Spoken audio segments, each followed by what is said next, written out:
नमस्कार, मी Gautam Kamble. GK. News मराठीमध्ये आपलं सर्वांचं स्वागत. तुम्ही पाहत आहात मराठवाड्याच्या कुशीतलं जी.के. न्यूज मराठी. आता घेऊ विविध क्षेत्रातील राजकीय, सामाजिक, आर्थिक, कृषी आणि क्रीडा व तसेच शैक्षणिक विषयी घडामोडींचा आढावा.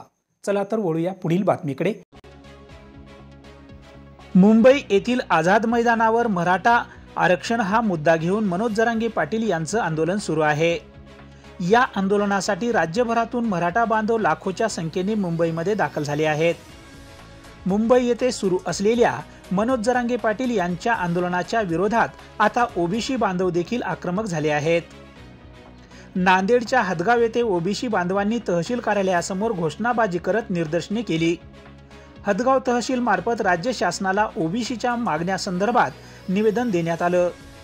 मराठा समाजाला विविध माध्यमातून आरक्षण देण्यात आलं आहे, परंतु झुंडशाहीच्या जोरावर ओबीसी मधूनच आरक्षण मिळवण्याचा मनोज जरांगे पाटील यांचा अट्टहास सुरू आहे.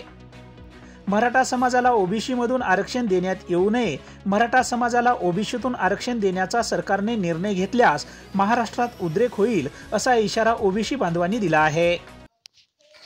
मुंबई या ठिकाणी मनोज जरांगे हे उपोषणाला बसलेले आहेत आणि त्यांचा जो हट्ट आहे की ओबीसीतूनच आरक्षण मिळायला पाहिजे.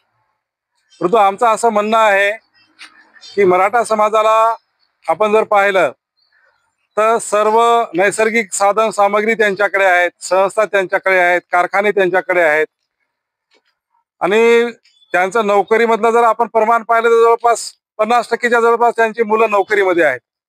असं असतानाही ओबीसीतूनच आरक्षण का? कारण का त्यांच्याकडे SC-BC आहे, त्याच्यानंतर EWS आहे. हे सर्व आरक्षण असताना त्यांना ओबीसीतूनच आरक्षण का पाहिजे, हा सर्वात मोठा प्रश्न हा आमच्या ओबीसी समाजाला पडलेला आहे.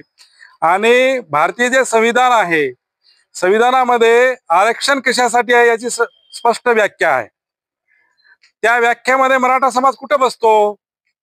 म्हणजे झुंडशाहीच्या जोरावर आणि संख्येच्या बळावर संविधानाला डावलून जर मनोज जरांगे ओबीसीतून जर आरक्षण मागत असेल आणि शासन पण तशा प्रकारचा जर विचार करत असेल तर सकल ओबीसी समाज हा त्यांचा जो मनसुबा आहे तो हाणून पाडल्याशिवाय राहणार नाही. आणि जर समजा शासनाने तशा प्रकारचा जर निर्णय झाला तर महाराष्ट्रामध्ये उद्रेक निर्माण होईल. तुम्ही पाहत आहात महाराष्ट्राच्या कुशीतलं जी.के. न्यूज मराठी. सात जनतेची, भूमी महाराष्ट्राची.